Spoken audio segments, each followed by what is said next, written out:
personality type was dual. Then we will finish with a Q&A session for 10 minutes.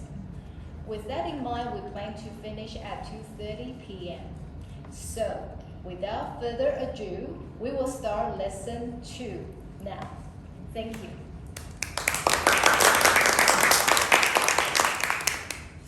Thank you, Teresa. That's a lovely introduction.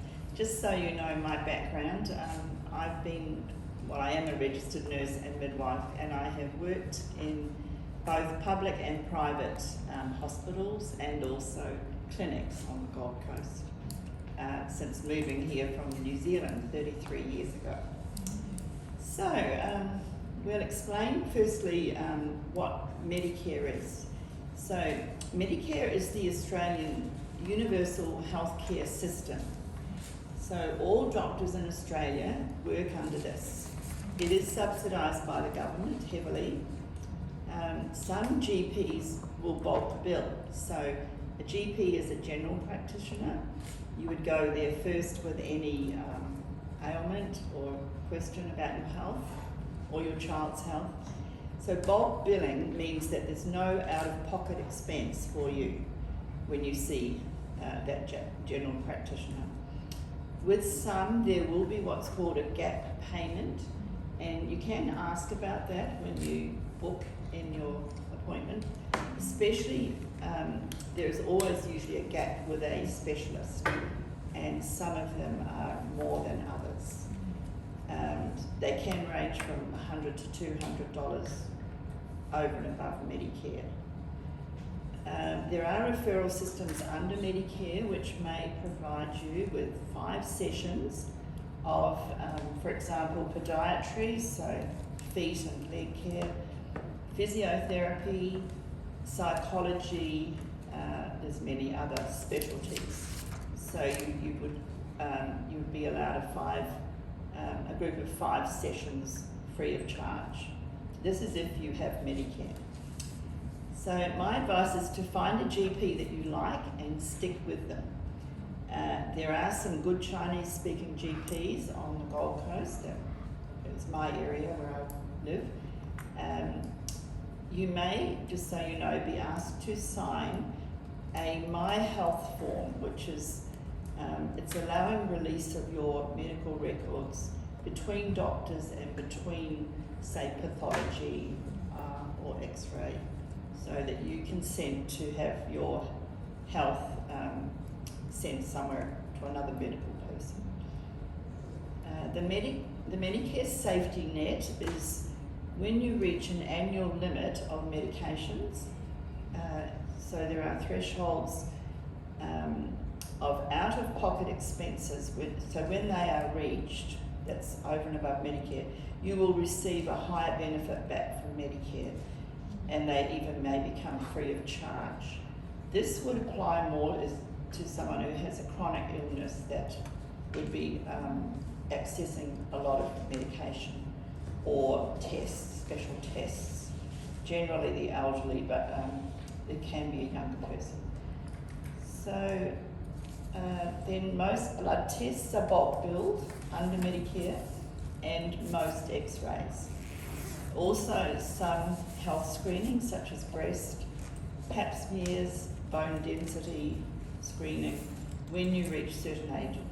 Yeah, and I always think it's good to make use, to take up those services as you qualify for them. Now you can attend a Public Hospitals Emergency Department free of charge, providing you have a Medicare card. You will be admitted as a public or a private patient, and you will be asked that. That's the first thing you'll be asked almost. If you do not have a Medicare card, you will be admitted as a private patient and may be asked to pay for all of your medications and tests. Unfortunately, that's the way it is. So check with your insurance company and just to see what they cover, because they do vary. And some pay more than others. So, just check always and talk to your friends. Also, antenatal care and birth in hospital is free to permanent residents and citizens, and certain other visas. So the visa situation changes a bit, so I would encourage you to go to the Department of Health website.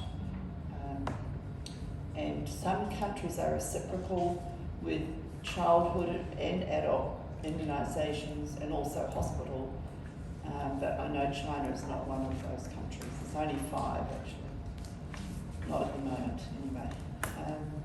There is a good child dental benefits scheme which covers part or all of the costs of some dental services for children aged between 2 and 18. It is recommended that your child has their first tooth examination at 3 years or before. This is to ensure a good checkup, a clean, and also to get your child familiar with sitting in a dental chair. It sounds funny, but it is important, and to have instruments in their mouths and just those things that could be very scary as they get older if they've never had anything to do with a dentist. Yeah, so as I said, the Department of Health website offers much information. There are lots of programs under health. There's Better Start for Children with a Disability Scheme. There is Helping Children with Autism program, and there are assessments from health professionals such as psychologists, speech pathologists, dietitians. You usually do need a GP referral for any of these specialties, we call them. And so I'll just touch a little bit on maternal and child health. That's the area that I've been mostly working in. So this service offers support and education to new mothers with their babies and children up to 3 years of age. This is a free service and does not require evidence of Medicare eligibility. There is a referral process within this service too, and some specialists may be free and without needing Medicare. It's just that I know because I have worked, unless it's changed, like dietitians and physiotherapists, you don't need to show a Medicare card. There is a good interpreter service within this program, and also hospitals and allied health service have interpreter services free of charge, providing it is under the state health service. So in our area, this is the Queensland Health Department. Yeah, so moving on to just a very good website that I recommend. If you do have children, and what do? Raising Children Network. This is an excellent information and educational site for 0 to 18-year-olds. So the website is www.raisingchildren.net.au. Here you'll find almost everything you need to know. It's an information website, from healthy milestones, sleep, diet, all of those things for children. Yeah. Now, the next subject I'll just touch on is the job seeker. So we're moving into a benefit that is paid to those actively seeking work. So between the ages of 22 and pension age of 65. It also may be paid if you are sick or injured for a temporary period. You are required to have an eligible visa. So you need to check that out. Due to COVID-19, the newly arrived residents' waiting period has been waived. But you must be an Australian resident from the 1st of April. So if you're not already here, you won't probably get in. That's only a couple of weeks away. And the fortnightly amount for a single person, it's around $615, and to a larger family, $843. Then there is a new enterprise incentive scheme. So Australia's always encouraged setting up a small business, and this is a government new enterprise incentive scheme. You can apply for it if you're 18 or plus over, so children of that age. It offers business setup assistance. It offers mentoring for 12 months where a person will come and visit you in your setup and give you mentoring on like a 2 to 3 monthly time frame. And it also offers income support. You may gain a Cert 3 in micro business through this enterprise incentive scheme, or a Cert 4 in small business. And there is 9 months of income according to your eligibility again. Some of the training companies are offering new business assistance. So you'll find in Queensland there are trade schools or TAFE. Check on the TAFE website. And also the best place to look is the Australian Government Services website for more information. So now I will touch on the family tax benefit. There are two, A and B. This is this is more if you have a family, and there is a child care allowance under the government as well. The website you look under is the Australian Government Services, and they cover Centrelink, Medicare and child support. So under Centrelink there will be other benefits for single people. Also I recommend that you set up a MyGov account online, and you'll receive a number and you can log in. It's much easier than waiting on the end of the phone for these busy services. So that, just a little note there, the family tax benefit, Part A, is paid to families where the annual income is under 100,000. The child must meet immunisation requirements. So that is the main one that most families would be receiving. The family tax benefit Part B is for single non-parent carer, so like an auntie or a foster carer, and then a grandparent carer. So that's Part B. Both qualify for assistance with childcare fees if you meet the income eligibility. So that's under the 100,000. I think it may be higher now for childcare fees, but it has a graduated amount that they will pay you. If you get family tax benefit A or the Child Care Subsidy, it's important to add your new baby to your Medicare card as soon as possible. The Child Care Subsidy assists you to help with the cost of childcare. To get it, you must care for a child under 13 years of age, and you must use an approved childcare service. You must be the person responsible for paying the childcare fees and meet residency and immunisation standards.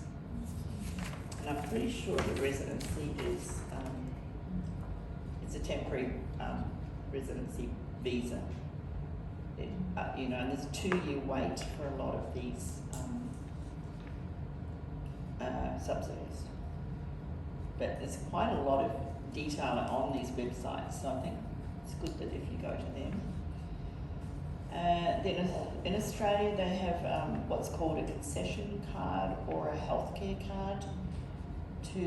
They're issued to low income Australian citizens or residents who also qualify for Medicare. So they cover a reduced cost on medicines and some services.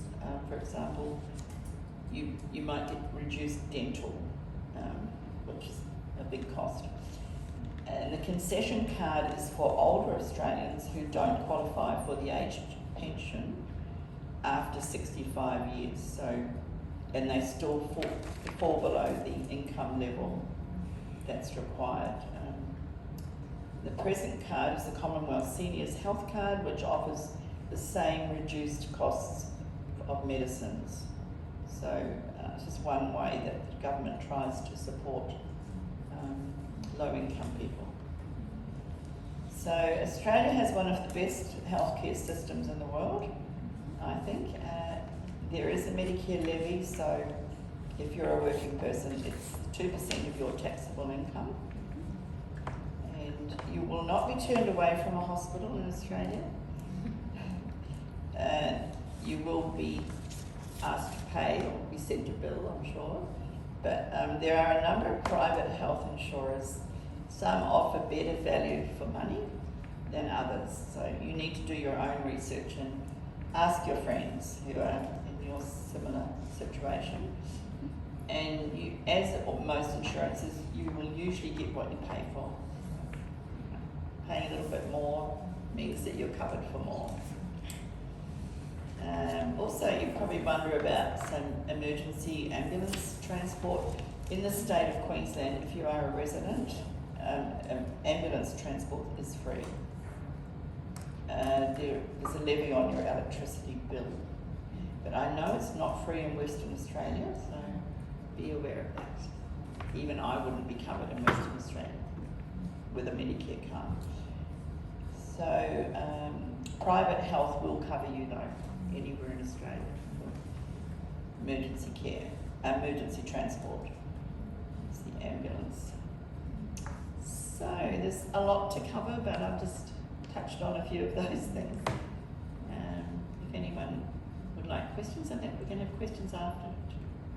Tina or? I think we still, time's up. Yeah, we have a 10 minutes break, but if you would like to ask questions, just make it shorter. Maybe just two people to ask questions. Okay, thank you very much.